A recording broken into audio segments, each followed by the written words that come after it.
Hi all. അങ്ങനെ റെയിൽവേയുടെ junior engineer എക്സാമിനേഷന്റെ നോട്ടിഫിക്കേഷന്റെ short notice വന്നിരിക്കുകയാണ്. നിങ്ങളുടെ പഠനം തുടങ്ങേണ്ടുന്ന റൈറ്റ് ടൈം ആണ് എന്നതിന്റെ ഏറ്റവും നല്ല ഒരു മെസ്സേജ് ആണിത്. നമ്മൾ നേരത്തെ തന്നെ പറഞ്ഞിട്ടുണ്ട്, റെയിൽവേ ഇപ്പോൾ എല്ലാ പോസ്റ്റുകളും റിപ്പീറ്റ് ചെയ്ത് എല്ലാ വർഷവും വിളിക്കാനുള്ള തീരുമാനമുണ്ട്. അതുകൊണ്ട് തന്നെ എല്ലാ പോസ്റ്റുകൾക്കും ഉള്ള തയ്യാറെടുപ്പുകൾ നിങ്ങൾ നടത്തിക്കൊണ്ടിരിക്കുക. നിങ്ങളുടെ പഠനം ഈ വർഷം അല്ലെങ്കിൽ അടുത്ത വർഷം നിങ്ങൾക്ക് ബെനിഫിഷ്യൽ ആയിട്ട് മാറും എന്ന് പറഞ്ഞിട്ടുണ്ട്. അതിനൊരു തെളിവായിട്ട് വീണ്ടും ഇക്കുറി തന്നെ പുതിയ നോട്ടീസ് റെയിൽവേ പബ്ലിഷ് ചെയ്തിരിക്കുകയാണ്.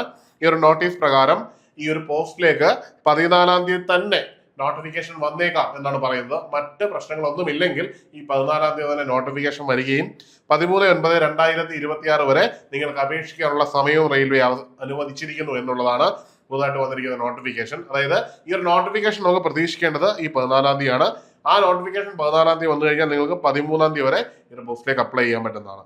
ഇനി ഈ ഒരു പോസ്റ്റിനെ പറ്റി പറയുകയാണെങ്കിൽ ഇത് 7th CPC വരുന്ന ഒരു പോസ്റ്റാണ്. 18 വയസ്സ് മുതൽ 33 വയസ്സ് വരെയാണ് അപേക്ഷിക്കാൻ പറ്റുന്ന പ്രായപരിധി. സാലറി, ഇനിഷ്യൽ സാലറി 35,400 ആണ്. ഓർക്കുക, ഇത് സെൻട്രൽ സർവീസ് ആയതുകൊണ്ട് തന്നെ കേവലം 35,400 ഒതുങ്ങുന്നതാവില്ല നിങ്ങളുടെ സാലറി.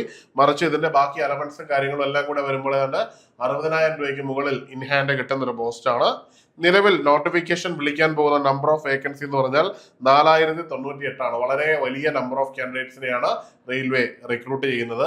എല്ലാ വർഷവും ഏറെക്കുറെ ഇത്രയും തന്നെ റിക്രൂട്ട്മെന്റ് നടക്കുമെന്നത് വളരെ പ്രധാനപ്പെട്ട ഒരു കാര്യമാണ്. അപ്പോൾ നിങ്ങളുടെ പഠനം ശരിയായ ദിശയിലേക്ക് കൊണ്ടുപോകണം. ഓർക്കുക, ഇതിന് മെഡിക്കൽ ടെസ്റ്റ് കൂടിയുണ്ട്. അനക്സ് റെയിൽ പറയുന്ന കാറ്റഗറിയിൽ, അതായത് വളരെ ഡിഫിക്കൽട്ടി ലെവൽ ഉള്ളതായിരിക്കത്തില്ല. അതായത് റെയിൽവേയിലെ ലോക്കോ പൈലറ്റ് പോലൊന്നുള്ള അത്ര ഡിഫിക്കൽട്ടി ലെവൽ ഉള്ളതല്ല. എന്നാൽ പോലും മെഡിക്കൽ ടെസ്റ്റും റെയിൽവേ കണ്ടക്ട് ചെയ്ത ശേഷമായിരിക്കും നിങ്ങൾക്ക് എക്സാമിനേഷൻ നടക്കുന്നത്. റെയിൽവേ എന്ന് പറയുന്നത് ഇപ്പോൾ എല്ലാ വർഷവും ജോലി തരുന്ന ഒരു വളരെ പ്രധാനപ്പെട്ട പ്രസ്റ്റീജിയസ് ഇൻസ്റ്റിറ്റ്യൂഷൻ ആയിട്ട് മാറിയിരിക്കുകയാണ്.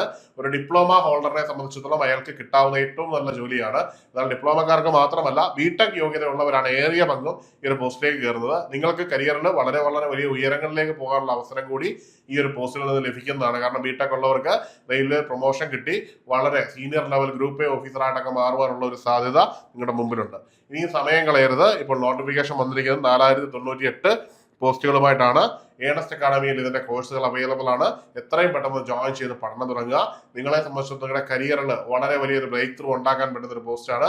കേന്ദ്ര ഗവൺമെന്റ് ജോലിയാണ്. റാങ്ക് ലിസ്റ്റിൽ ഇടം നേടുന്നു, അതിനുശേഷം ജോലിയിലേക്ക് കയറുന്നു എന്നത് മാത്രമാണ് ഇവിടെയുള്ള ഒരു ഘടകം. അല്ലാതെ റാങ്ക് ലിസ്റ്റിൽ വന്ന് വെയിറ്റ് ചെയ്യേണ്ടുന്ന ഒരു കാര്യവുമില്ല. ഈ വർഷം തന്നെ നിങ്ങൾക്ക് റാങ്ക് ലിസ്റ്റിൽ ഉൾപ്പെട്ട് കഴിഞ്ഞാൽ ജോലി ലഭിക്കും എന്നുള്ളത് ഉറപ്പുള്ള ഒരു കാര്യമാണ്. PSC പോലെ വർഷങ്ങൾ നീണ്ടു നിൽക്കുന്ന ഒരു ഇടപാടൊന്നുമില്ല. ജസ്റ്റ് ഇൻ 1 ഇയറിൽ തന്നെ എല്ലാ പ്രൊസീജിയറും നടക്കുമെന്നത് ഏറെ ശ്രദ്ധേയമായ കാര്യമാണ്. അപ്പോൾ കോഴ്സിൽ ജോയിൻ ചെയ്യുന്നതിനും കോഴ്സിന്റെ വിശദ വിവരങ്ങൾക്കുമായിട്ട് ഇപ്പോൾ തന്നെ താഴെ കാണുന്ന ഗൂഗിൾ ഫോം ഫില്ല് ചെയ്യാവുന്നതാണ്. അല്ലെങ്കിൽ ഈ കാണുന്ന നമ്പറിൽ ബന്ധപ്പെടാവുന്നതാണ്. മറ്റൊരു വീഡിയോയുമായി കാണാം. Good bye.